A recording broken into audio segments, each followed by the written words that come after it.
Hello, do you like music? Do you like music about the devil? Then you're gonna wanna watch this video because it's about music about the devil. What's going on, friends of the YouTube world? I heard you're looking for a collection update of the finest order, and you've come to the right place. This is Brainsmasher's collection update. Let's talk about a pile of CDs, noisy racket all over the place. Hope you're all doing well. Speaking of noisy racket, in the background, we are listening, you and me, to Massacre's final Holocaust full-length album, 1990. French, thrashy, death metal. Just, this thing has too many good riffs on it. That's my complaint. It's bonkers good.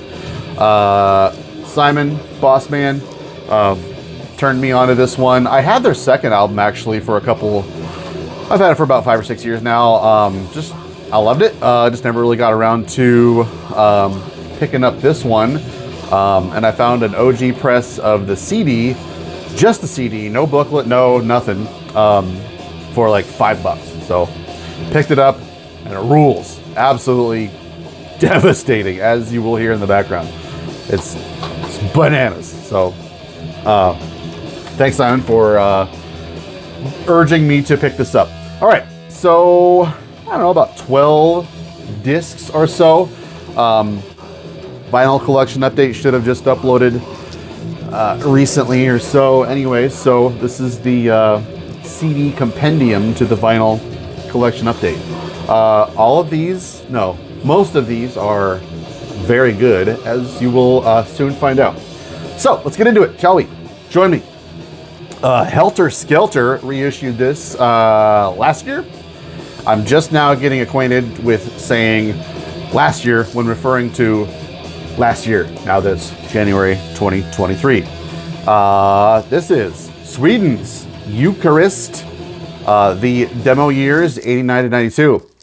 Been waiting for this thing to get reissued for a hell of a long time. This is a nice digipack. I usually don't like digipacks at all, but this kind of really suits the release. I think this is really a handsome looking digipack. I ordinarily wouldn't bother. I wouldn't care, you know. But this is nice. I've never heard of this label, Helter Skelter. They might do other cool things. But I mean, you should all know Eucharist. So these songs are, I believe, all on Velvet Creation full length. But these are just like some 7-inch things, Reading Immortality, etc. So yeah, this is great. I picked it up from NWN for $13 or something like that. Sounds amazing. I'm not sure if they touched them up or anything, or like mastered it for CD or whatnot, but sounds great. It's not very long. Sometimes these demo comps can kind of be like a little long-winded because they try to fit like everything on there. But it's great. Just a really awesome release. Chris Dick wrote a interview with the band in there, and there's a bunch of old photos. I always thought this guy just looked so blissfully taken away in the Swedish wind.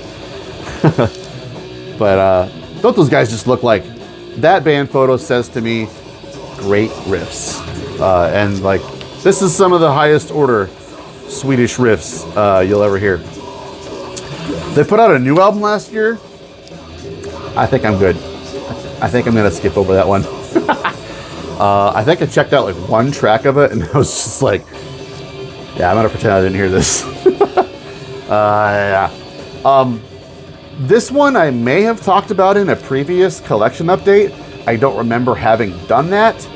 And if I haven't, I regret that I haven't. If I have, and I am talking about this album twice, it's because this album totally deserves to be talked about 8 times. Until I can bang it into your skull that Decrepit's Creation of Sin is American death metal of the finest order. Boy, this is so good. So this is a collection of EP called The Wake, some bonus tracks, another demo from '93. These guys were from Ohio. This stuff is just absolutely perfect. Perfect. Just put this thing on, bang your absolute skull out of your head skin. Trust me, this thing absolutely rules. It's totally run-of-the-mill, generic American death metal for its time period. It would fit in with all of your Immolation, Acheron, whatever. It's some of the most perfect, underrated death metal I've ever heard come out of the Midwest, and nobody seems to know about this thing.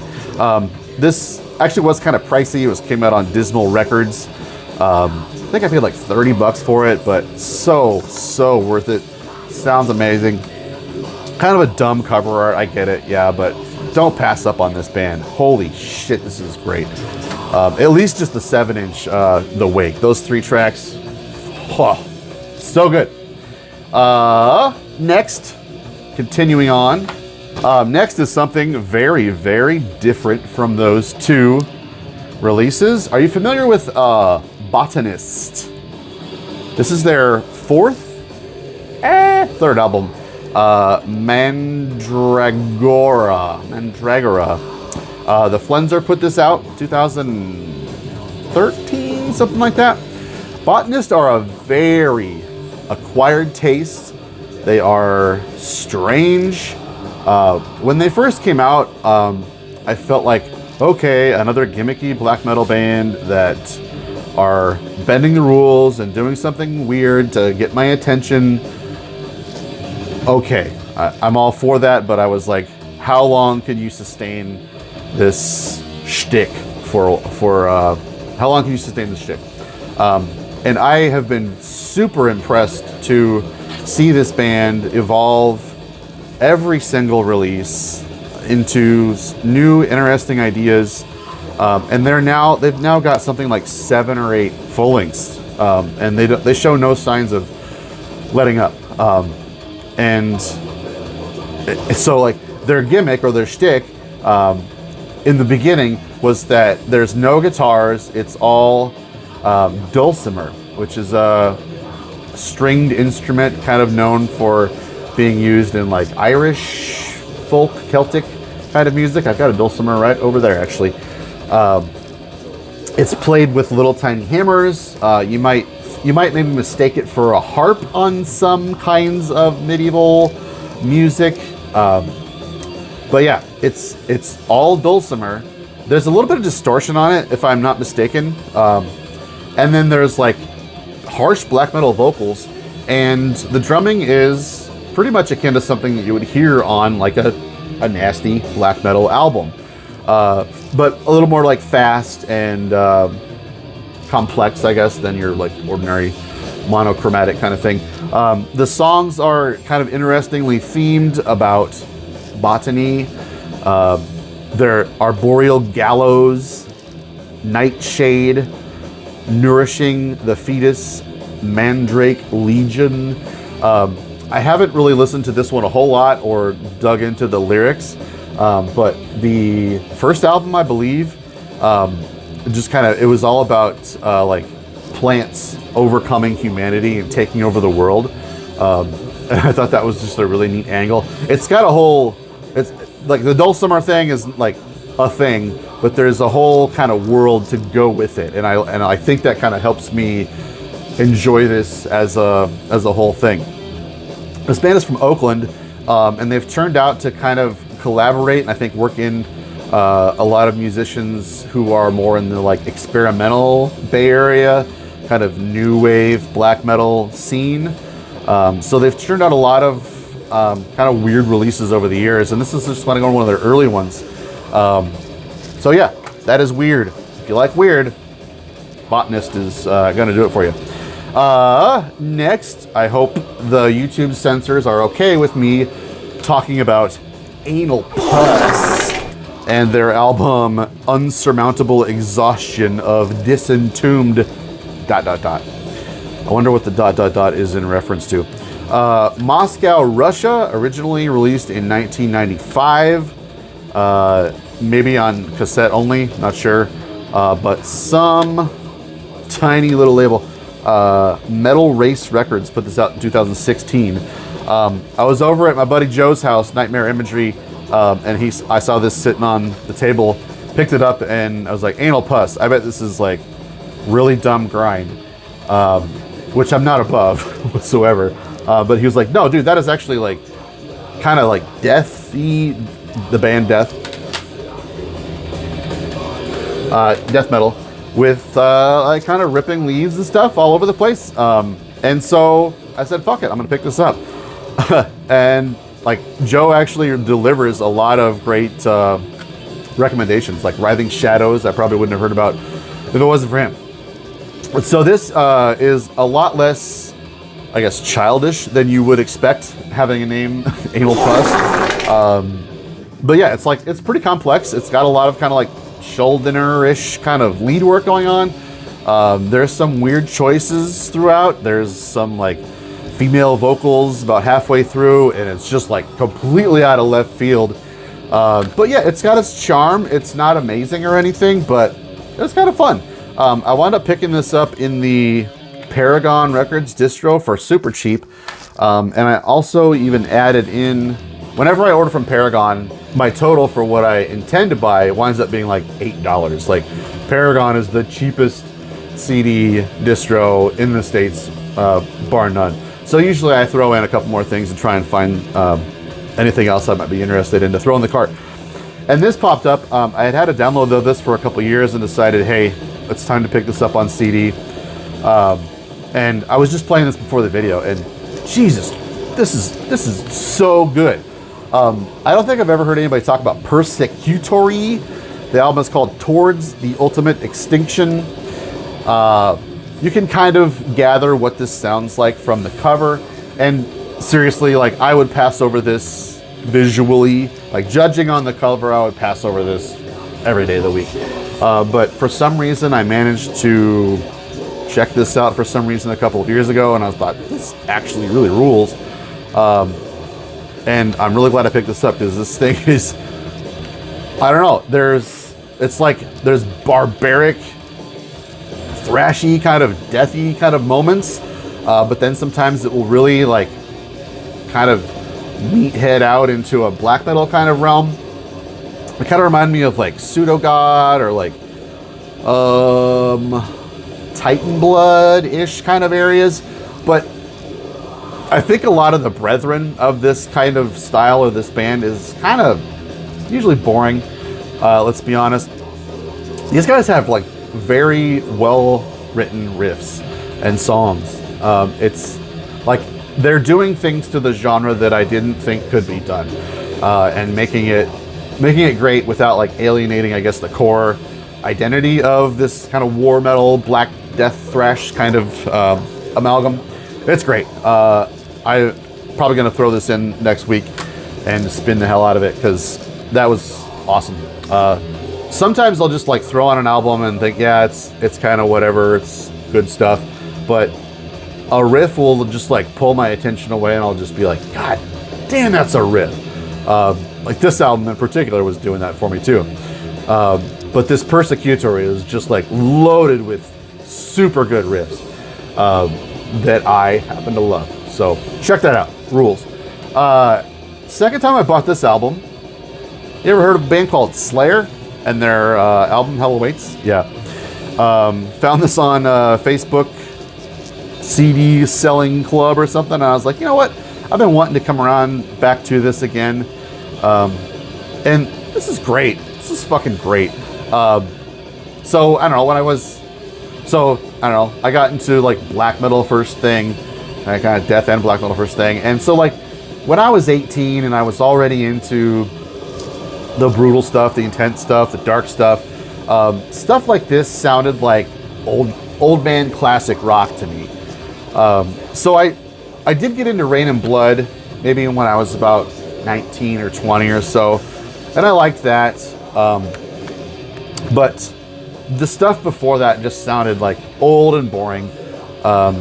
There was some thrash that I eventually got into kind of soon after that, like your Destruction, Creator, Tankard and stuff. But this just sounded weak to me, and it didn't really live up to like Seasons in the Abyss or South of Heaven. So I got rid of it. I just thought, this is an old, boring, classic rock album. But I've really grown up a lot, and I threw this in the other day, and it just totally fucking rules. Like, I'm embarrassed that that wasn't in my collection, and like that I didn't love it for so long. So yeah. Guy also threw in a copy of, where'd it go? Where are you? There you are. Christ Illusion for free. I said, sure, why not? I don't know. Is it good? I haven't listened to it yet. We shall see. I know that's the album Dave Lombardo came back on, I believe. So it's probably pretty good. Who knows? This thing might be this is the pick of the week, I'm going to say. If you listen to anything out of this thing, listen to Funeral Nations After the Battle. If you're not already familiar with this thing. This is one of the most underrated late thrash, early death metal kinds of things there ever was. If this had been released on something like Road Racer or maybe Earache or something like that, this would be a household name. Chicago, Illinois is the birthplace of Funeral Nation, and this was originally released in '91, if I'm not mistaken. So kind of late for thrash, kind of early for death metal, and that's exactly where this thing finds its niche. So this is it was released on Jail America back then, and they kind of famously like pissed off the band because they had the album remixed, and it kind of didn't sound so great. And Jail America was like kind of a famously failure label. So the band a couple of years ago, I think they broke up like 2 or 3 years ago, and like right before that they reissued the album with their mix before they sent it to Jail America, and then with a bonus disc of 2 demos and some live tracks, State of Insanity demo and alternate versions. Not sure what alternate versions is. That might be some of the mixes. I don't know, whatever. But I picked this up on their Bandcamp for like, I think $9. Like, and such a bargain. So if there's any copies left, I'm not sure, but you got to check this thing out. I have been harping on all my friends about listening to this thing. So this is one of those albums I just like had on my computer for a really long time. I happened to throw it on my phone. As I just kind of cycle through albums, I kind of toss stuff out, put more on there from my like old MP3 collection. And it absolutely slayed me one night. I just kind of threw it on and I was like, why haven't I been listening to this for years? Why don't I have a copy of this thing? Instantly bought it. And I played the shit out of this thing for like 3 weeks straight. Absolutely rules. Amazing riffs. I guess really the only thing that might have held them back to like content-wise is that their vocalist is just like not brutal. He's not thrashy. He kind of just sounds like yelling more than screaming or singing, if you will. I wouldn't say it's not like glammy or anything. It just kind of sounds like a dad yelling at his kids versus like, absolutely going for the throat, kind of belting stuff like your Milla Creator or whatever. So it's a little dumbed down version of like your thrash metal vocal, and it's certainly not like guttural whatsoever. It's unique. I think it has its charm, but honestly, like for an album that has a ton of great riffs on it, like I really don't give a shit like what the vocals sound like particular. It's hard to be particular about what kind of vocals I prefer over that kind of thing. This would be a 10 if the vocals were amazing as the riffs were, but it's not a problem whatsoever, really. And it's really cool to hear the way the drummer writes his drums. His drum parts are simple, but somewhat intricate, like more intricate than you might expect for kind of a more simplistic death metal kind of thing. It's really cool. It's just a really nice slice of genre between thrash and death metal. They get a lot of comparisons to Master, which I'm not actually super familiar with. I think it's more like a location comparison than like a style thing. But please listen to Funeral Nation After the Battle. So fucking great. And for, you know, a 2 CD reissue for like $9, so good. I am obsessed with the latest full-length Ruins of the Moonlight Temple from Nonsarunai. And this is the first full-length Ultimul Regi. Not sure what these words are, but there's a whole throng of nasty monochromatic black metal kind of stuff going on right now, and it's all fine. I don't like. I dip in and check on some of it every once in a while when it looks interesting, and some of it kind of, you know, I'll pick it up on Bandcamp for like $5 or something. But I'll be honest, I don't go back to it very often. So I thought that's what this band was going to be. I wound up just falling head over heels for that new album. This one came out maybe 2019 or so. This is one of those bands that puts out like 6 fucking things a year, so it's hard to keep up with. But I think, wind up picking up all the stuff from them. And I'm waiting for that Ruins of the Moonlight Temple to come out on any physical format. I'm going to scoop that up because I think it's going to be a hot buy. Anyways, nasty raw black metal, but all the instruments are there. Everything is audible. Nothing is too... I have a really hard time with this genre now because the distortion can be overwhelming, hard to take, kind of unlistenable, and a lot of bands are just really using it as a gimmicky crutch to sound necro and unappealing. And sometimes it just is. Sometimes if your album and your guitar distortion sounds like shit, and you did it on purpose, then fuck you. I've got a ton of other albums that sound great and have good guitar sound that I will check out. So like, this is a school in how you should make a raw black metal album sound without completely alienating listenability. I think this band is really onto something.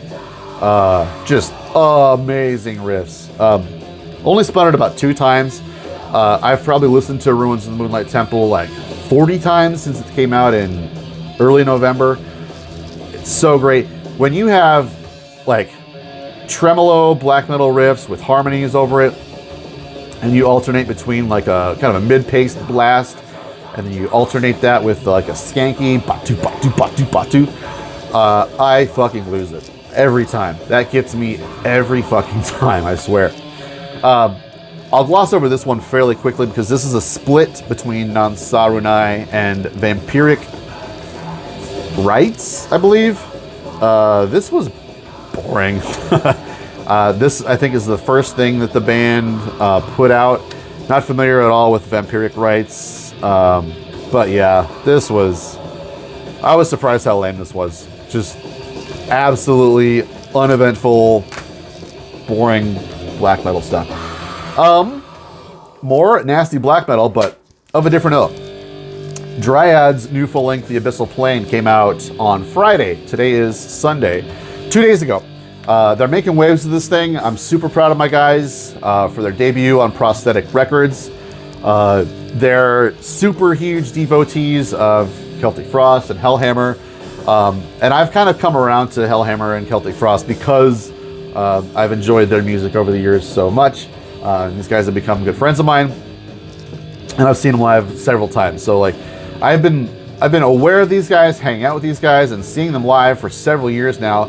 And so it's really cool to finally be able to have like a shareable thing that everybody can listen to, and I can, you know, enjoy Dryad with my friends like outside of Iowa City.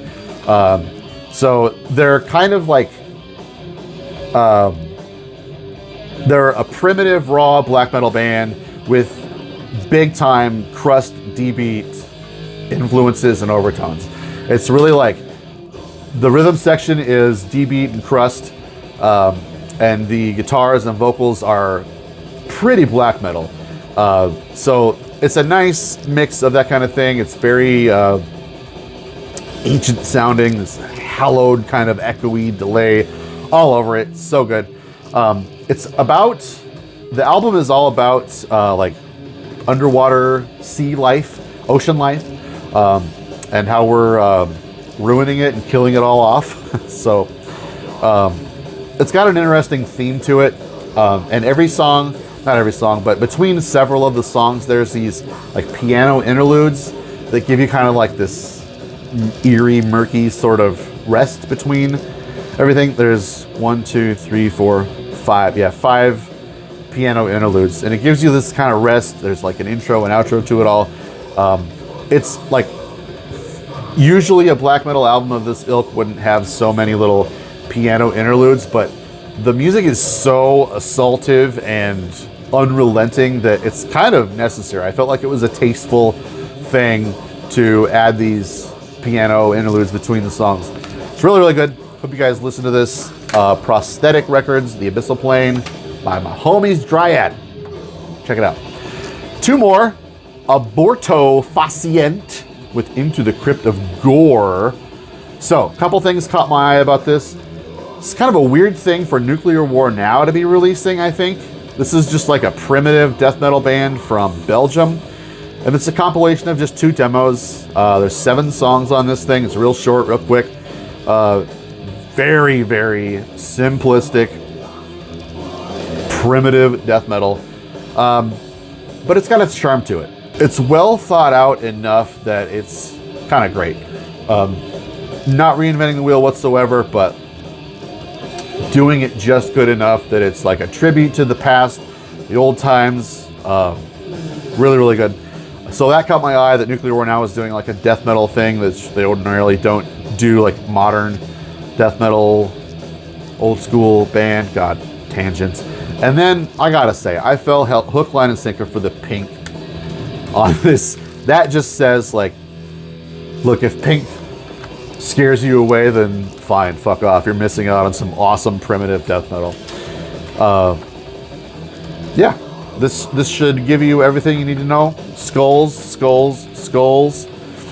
Hope these guys can do a full length. This kind of like, I think if you like that Morbific debut and the second album, this is maybe even a little bit more primitive than that. So like, if you like that Morbific at all, yeah, you will not be dissatisfied with Aborto Facient. 1 more, and then I'll get out of your hair. Sequestrum with the epitome of putridity. Y'all know David from Denmark, who is in Frenolith, all that stuff. That guy, his full-time job must be listening to death metal and recording death metal, because he's in 652 bands, last count, and this is maybe the most recent, most notable one. I don't follow Endergang quite as much as most people, right? Nearly as much as most people, it seems. I'm not a super fan. I haven't listened to a lot of their stuff, but a couple of the releases are super good. I just can't keep up with the guy. I absolutely can't. I guess the one thing about that whole Denmark scene is that Hyperdontian Nexus of Teeth, I'm sure you're aware. I love that album to death.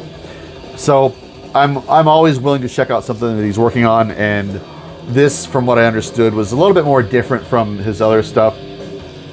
The Sequestrum are really more of like a primitive grindcore band, I guess. This takes me back to like early Furbowl or like the Zisma demos. There's kind of like a Impetigo too. There's really kind of like a rock and roll kind of attitude to the way the riffs are written. So it's really cool. It's like if you took Impetigo and added more like a more busy blasting kind of grindcore percussion to it, you would have something similar to this. It's just disgusting, slimy, putrid, gore infested, grimy grindcore. It's a lot of fun. This was a 5-track EP put out on Extremely Rotten and Head Split. So I was happy to find this in the Grimtooth Very Metal Things distro a little while back.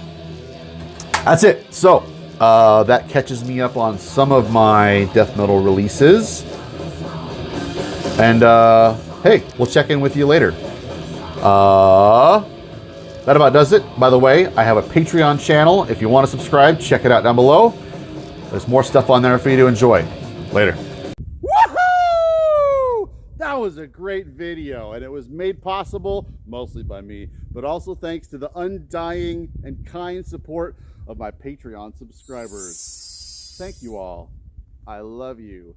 If you are interested in being a part of my Patreon channel and supporting what I do, you are welcome to join at the URL below. It is only $6.66 per month, and you're gonna love it.